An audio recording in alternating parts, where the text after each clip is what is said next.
Good morning, class. Today we're going to go over Chapter 5, which is the cell membrane structure and function. So our cell membrane structure and function. All right, first of all, the cell membrane is also known as the plasma membrane. It's also known as the plasma membrane. It's common to all cells. So the plasma membrane is common to all cells. That includes both prokaryotic and eukaryotic cells. Okay. The plasma membrane separates the internal cytoplasm from the external of the cell. So it separates the outside and the inside of the cell. It's made up of a phospholipid bilayer. It has an external surface which is lined with hydrophilic polar heads. So if you recall, anything that is hydrophilic means that these are lovers of water. So they love water. And it has cytoplasmic surface lined with hydrophilic polar heads. And it also has these nonpolar hydrophobic. So anything that is hydrophobic is water-fearing. So these do not like water. And that includes the fatty acid tails, which are sandwiched in between. Within the cell membrane is also cholesterol. And what cholesterol does is it helps to affect the fluidity of the cell membrane. Fluidity meaning like it gives it some sort of shape. So it helps to kind of just keep it together. It allows for these molecules to kind of move back and forth from each other. Okay. All right, next slide. So this here's what the phospholipids look like. You will have to know this. So phosphates, the phospholipids is made up of a phosphate head, which is hydrophilic, and that is attracted to water. And then it also has the hydrophobic tails, which are made up of our fatty acids. So these are water-fearing. And it's arranged in a bilayer as we see here. So these here are all on the outside of the cell. This is on the inside of the cell. You have water outside, water inside. That's why we have these phosphate heads, which are hydrophilic, which they like water, whereas the tails are hydrophobic. Notice how these tails are separated here. So they are not actually connected, and this allows for the cell membranes to kind of move past each other. All right, membrane proteins. There are certain proteins embedded in the cell membrane that you will need to know. And what the proteins do is that they determine the membrane specific function. So they determine the specific function of the cell. So cell membrane and organelle membranes each have unique collections of proteins. Here are some classes of membrane proteins that you should know. The first one is the peripheral proteins. So peripheral proteins are loosely bound to the surface of the membrane. An example would be like our cell surface identity markers, our antigens. So peripheral proteins are found on the outside. An example would be an antigen. And so basically, this tells everybody that this belongs to you. And an antigen, what it does is it detects whether there's something foreign inside of the system. If there's something foreign inside of you, it has to give a signal inside of your cells to help it make antibodies, okay? The next one are integral proteins, and notice here, these are integrated within the cell membrane. So they penetrate the lipid bilayer. They're usually across the whole membrane. Okay? An example would be a transmembrane protein, and our example would be like our transport proteins. So once again, our integral proteins are integrated within the cell. And they help to transport larger molecules to go into or out of the cell. And this here is another picture of what the cell membrane looks like. As we can see here, we have the phospholipid. Here's the hydrophobic region where the tails are at. The hydrophilic region is where the heads are at. We have the cholesterol molecules. We have the integral proteins embedded within, and we have the peripheral proteins on the outside. All right, we also have membrane carbohydrates. Same thing, these are going to be our peripheral proteins, and what they do is they play a role in cell-to-cell recognition. They have the ability of a cell to distinguish one cell from another, such as our antigens. They are important in organ and tissue development, and the basis for rejection of foreign systems or foreign cells by the immune system. We have two types. We have glycoproteins and glycolipids. Glycoproteins and glycolipids. And if you just look at the term glyco means sugar. So these are carbohydrate chains with either a protein or with the lipid. So with a protein or a lipid, okay? So once again, we have glycoproteins and glycolipids. These play a key role in cell-to-cell recognition. All right, here's another picture of your cell membrane.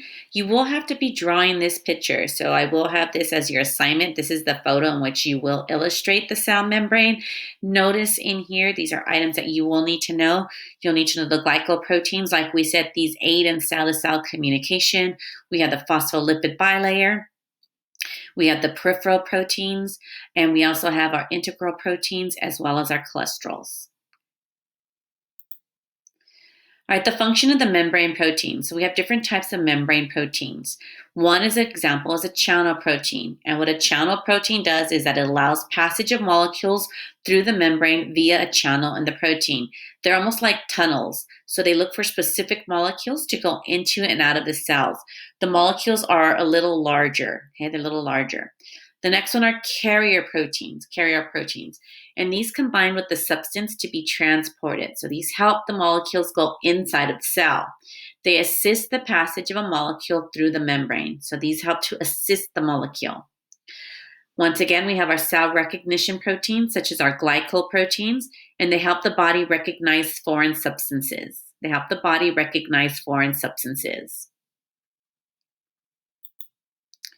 We have receptor proteins.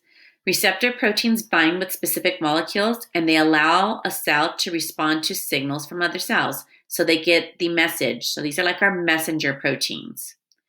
We have enzymatic proteins, which carry out metabolic reactions. And then we also have our final ones, which is our junction proteins. And junction proteins allow for cells to attach to each other. So they attach to the adjacent cell. They attach to the adjacent cell. So here's an example of a channel protein. And in this specific example, this channel protein allows a particular molecule or an ion to cross the plasma membrane freely. So cystic fibrosis, which is an inherited disorder, is caused by a faulty chloride channel, which obviously, if this is faulty, that means that it's not going to work. So if the chloride molecules cannot enter in, a thick mucus collects in the airways and in the pancreatic and liver ducts, which can then lead the organ to shut down, and over time, these individuals can die.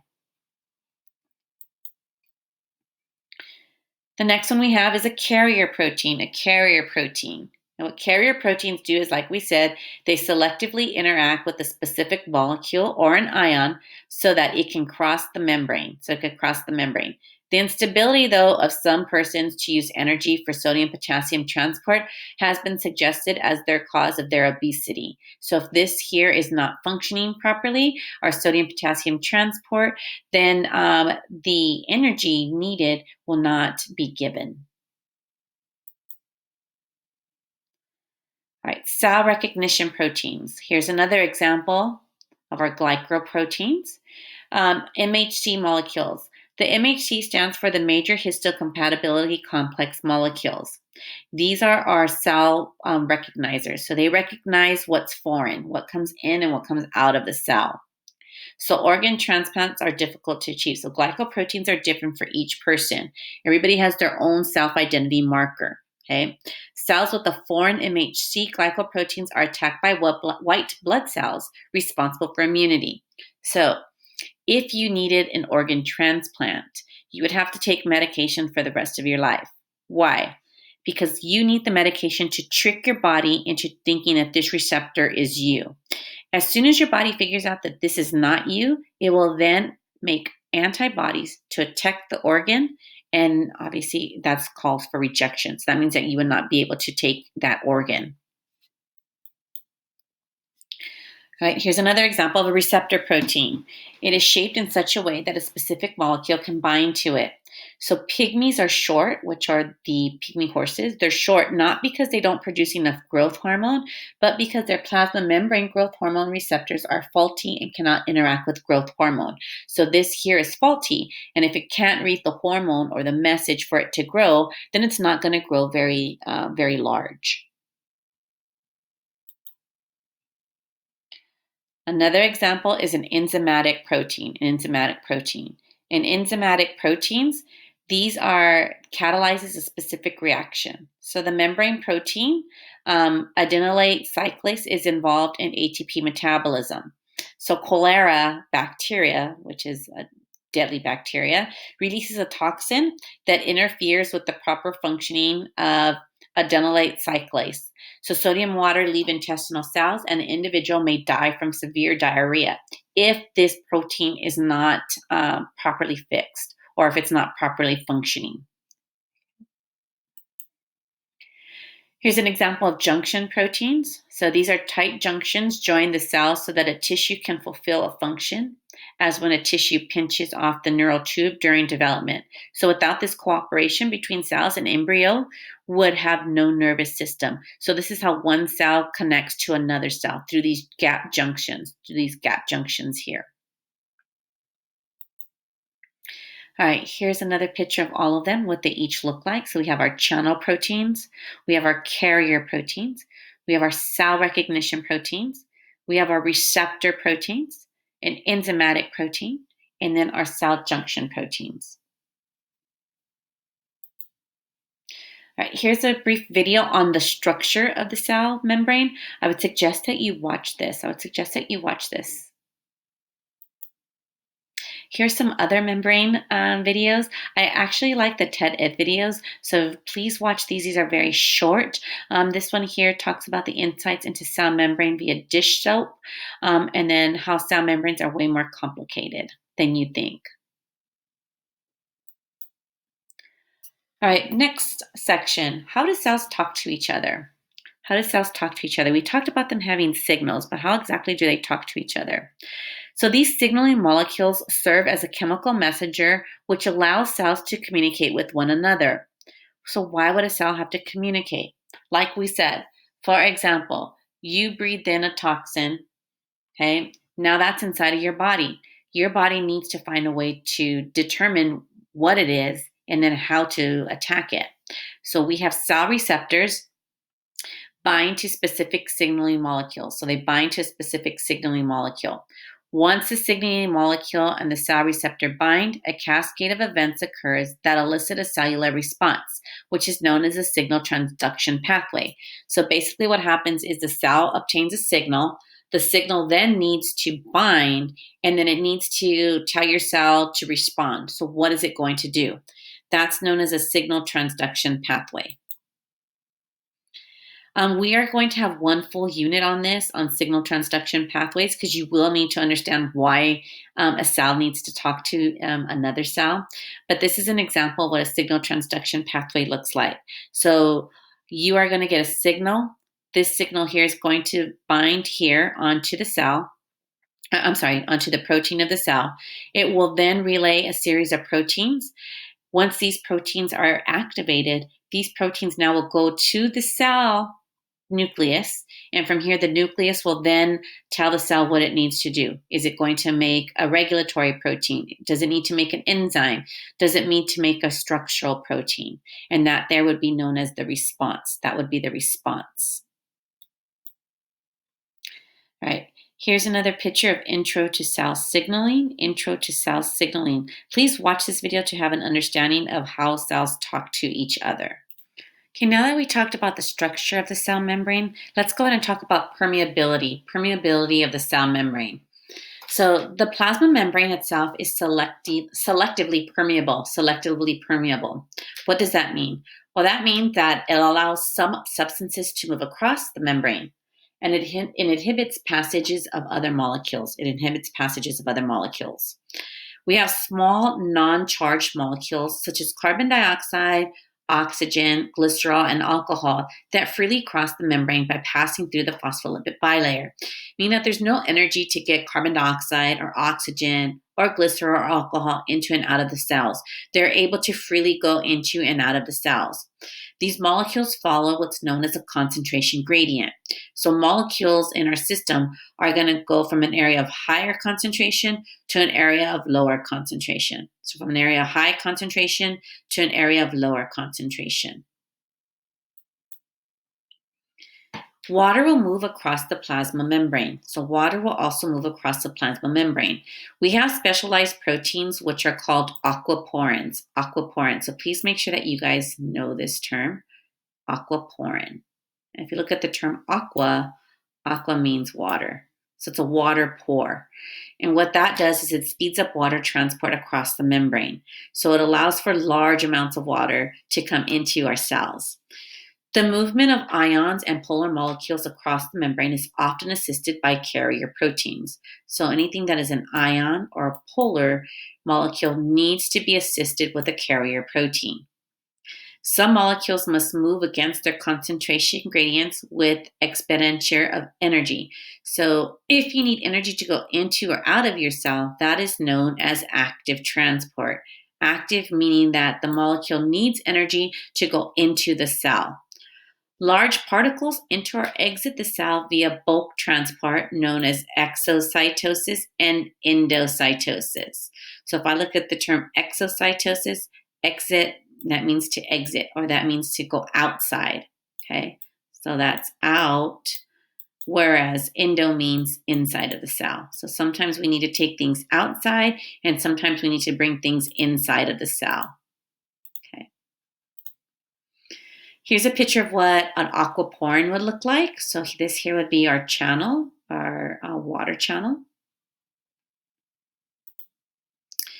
Here's a picture of endo and exocytosis, and we will be looking at this in a few seconds.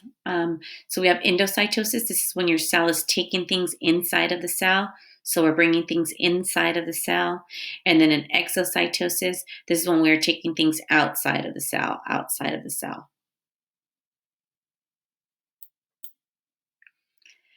This is how different molecules can cross through the plasma membrane, as we said here.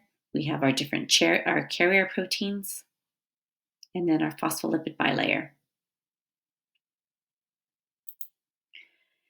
All right, passive transport across a membrane. You need to know this term, passive transport. So whenever we talk about solutions in our body, a solution consists of a solvent, which is the liquid, and a solute, which is our dissolved solids. Okay, so our solvent in mostly all cases is going to be water. And then what dissolves in water?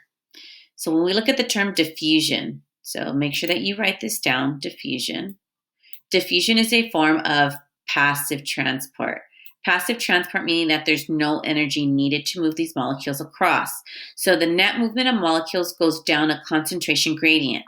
Molecules move both ways along a gradient, but the net movement is from high to low concentration, which then will go until these molecules reach what is called equilibrium. And equilibrium is when the net movement actually stops. Why? Because that means that the molecules are now equal. So that means that they are going into and out of the cell at an even rate. Solute concentration is uniform and there is no gradient. Okay, so molecules in our body will always go from when there's high to where there's low. Okay, high to low. An example would be like, give me one second. An example will be, hopefully, let's get this done. Okay. Looking at crystal dye. So if I had dye and I were to place it into this bowl, this fish bowl, I don't even need to stir this water. Eventually, over time, what's going to happen is the dye is going to go from an area of higher concentration to lower concentration until eventually, over time, the bowl will be blue in nature. Okay, so the diffusion of the water and the dye molecules as we see. And there we go.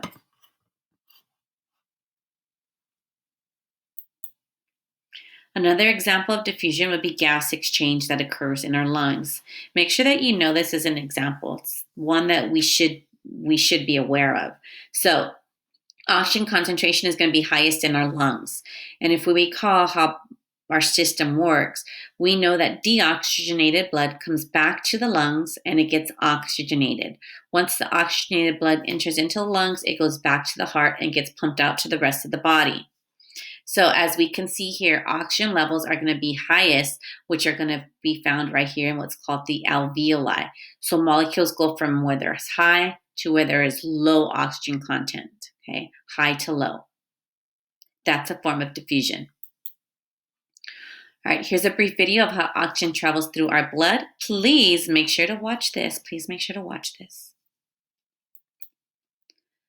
All right, the next one is water. So there are some special cases, and in this case, we have the special case of water, Water is a form of diffusion called osmosis. So osmosis is a special case of diffusion. Don't get them confused.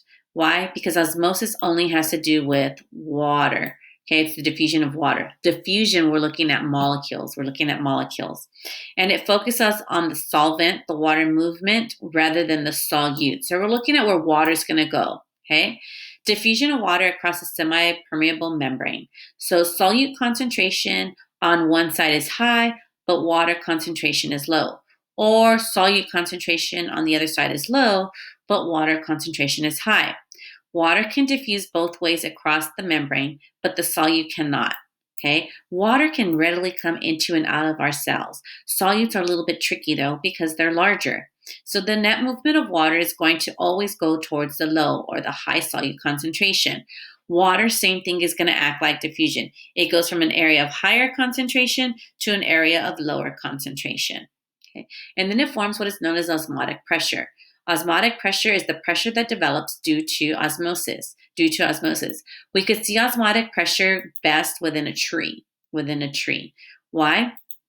Because if we were to look at trees, in essence, we know that if this was the trunk of a tree, it's going to rain, water will then go from high to low and then move up the tree itself. Okay. Here's an example of a diffusion demonstration.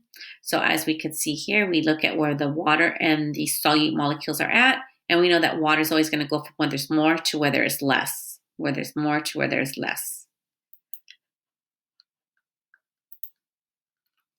There's three types of solutions what we talk about when we're looking at osmosis. You need to know the three. The first one is called an isotonic solution. So in an isotonic solution, the solute and water concentrations are equal on both sides of the cell membrane. There's no net gain or loss of water by the cell. So in this instance, water is going into and out of the cell at an even rate. So water goes in, water goes out, water goes in, water goes out. That means that the solute concentration on the outside is the same as the solute concentration inside. And this is where our cells are going to be most happiest. And this is where our body is at pretty much the majority of the time. In a hypotonic solution, I always think of more water. So the concentration of solute in the solution is lower than the inside of the cell. Cells placed in a hypotonic solution will swell. This causes what is known as turgor pressure in plants, and in some instances may cause an animal cell to lyse or to rupture. So in this instance, these cells are placed in a solute that is less than that on the inside of the cell. So that means that there's more water on the outside than on the inside. So in this case, water will go into the cell. If it's an animal cell, it can cause it to burst. If it's a plant cell, it will cause turgor pressure in the plants, meaning that their vacuoles will fill with a lot of water. They won't burst, but it will fill with a whole lot of water. Next thing we have is a hypertonic solution. And in hypertonic solution, the concentration of solute is higher in the solution than on the inside of the cell. So cells that are placed in a hypertonic solution will shrink. It's known as crenation in animal cells and plasmolysis in plant cells. Please make sure that you know these terms. So crenation is going to be animal cells shrinking, and plasmolysis is going to be plant cells shrinking. And that occurs when these cells are placed into a hypertonic solution, meaning that there's more solutes on the outside. So if there's more solutes, that means that water is greater on the inside of the cell. So to accommodate our water loss, water will leave the cell. So water, as we see here, will leave the cell, okay, and cause the cell to shrink or to crenate or plasmolyze. Here's another photo of what these osmosis in animal and plant cells look like. Now notice the difference. An animal cell has the ability to burst, whereas a plant cell does not. Why not? Because a plant cell has a cell membrane. The plant cell has a cell, I'm sorry, just kidding. Wanted to see if you guys are paying attention. It has a cell wall. So the plant cell has a cell wall, and this cell wall will protect the cell from actually bursting, okay?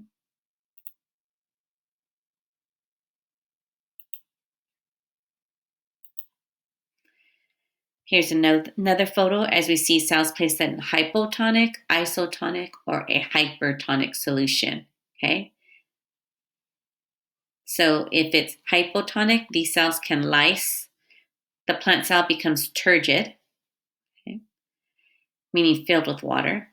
If it's in an isotonic, it's normal or flaccid. And if it's in a hypertonic, it can shrivel or crenate or plasmolyze. All right, why is water so important? Well, it helps to maintain our solutes inside of our bodies. So what would happen if you don't drink water? If you don't drink water, your solute concentration will not be able to transport through the cells themselves or through your veins. So your water can become thick, it can coagulate, and you can die of dehydration. Please watch this video. It does a very good job at showing what happens if you don't drink water. All right, another example of passive transport is facilitated transport, And if I look at the term facilitated means to help. So this is the movement of molecules that cannot pass directly through the plasma membranes or through the plasmolipids. So these molecules must combine with the carrier protein to move across the membrane. So it follows a concentration gradient, meaning that they move from high to low concentrations. So here's an example of facilitated transport. So we use a carrier protein to go inside of the cell. Same thing, there is no, so there's a carrier protein, there's no energy needed to get these molecules to go into the cell. There's no energy needed. And that is what facilitated transport looks like. All right, the next type of transport we have is called active transport, And in active transport, this means that we need energy. So active transport across a membrane. Active transport is the movement of molecules against the concentration gradient, So these move from a low concentration to high, so they go against the flow. An example would be like walking against traffic. So if you're trying to get into a building and everybody's exiting, that would be an example of active transport. So the movement is facilitated by a carrier protein. It requires the expenditure of energy in the form of ATP. We have what is known as a sodium-potassium pump. And what this does is it uses ATP to move sodium ions out of the cells and potassium ions into the cell against the concentration gradient, Here's an example of the sodium-potassium pump. Notice that these molecules are going from where there's high to where there's low, and they need energy to get across. Hence the terms active transport.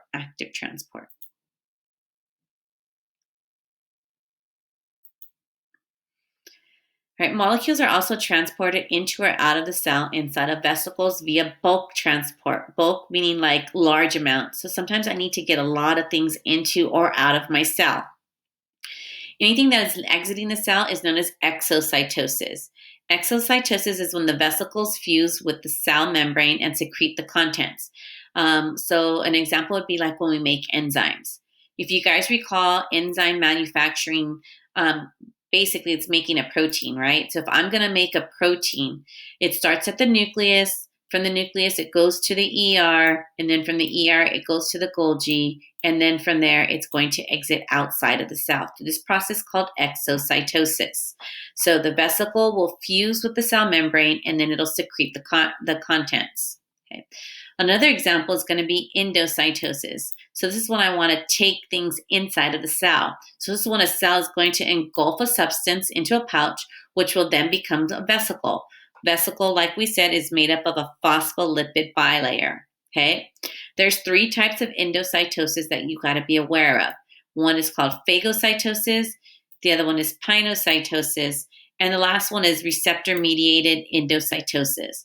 In phagocytosis, this is like cellular eating. Cellular eating. So these are large solid materials is taken into the cell. Pinocytosis is cellular drinking. This is when the vesicle forms around a liquid. And then finally, receptor-mediated endocytosis is a specific form of pinocytosis. And what this does is it uses a receptor protein and a coated pit to help get the molecules to go inside of the cell. So here's our picture of exocytosis as we see here. The molecule is in the vesicle and it will merge with the cell membrane to go outside of the cell. Here are 3 methods of endocytosis as we see here. We have phagocytosis, which is cellular eating. Here's an example of cellular eating. We have pinocytosis, which is cellular drinking. And then finally, we have our receptor-mediated endocytosis. Here's another video that should help you, and it looks like I gotta fix this link. Okay, if this link isn't working, hopefully there's another one that will. Okay, modifications of cell surfaces. Modifications of cell surfaces. So sometimes the cell surface needs to be modified. It has what is known as extracellular matrix. Extracellular matrix. And basically what it is, it's a meshwork of proteins and polysaccharides in close connection with the cell that produces them. So we make collagen, elastin, integrin, and proteoglycans. So collagen helps our systems, our skin resist stretching. Elastin, same thing, provides the resilience. Integrin plays a role in cell signaling, and the proteoglycans regulate passage of materials through the ECM to the plasma membrane. And they look like this. So this here would be our collagen particles, our elastin molecules, and so forth. All right, cell surfaces in the cells. Like we said, we have what are known as junctions between the cells. This is when 2 cells meet. So we have an adhesion junction and a gap junction. An adhesion junction is an intercellular filament between the cells. We have 2 items within that, which are the desmosomes and the tight junctions. So the desmosomes are internal cytoplasmic plaques, and the tight junctions form an impermeable barrier in between the 2 cells.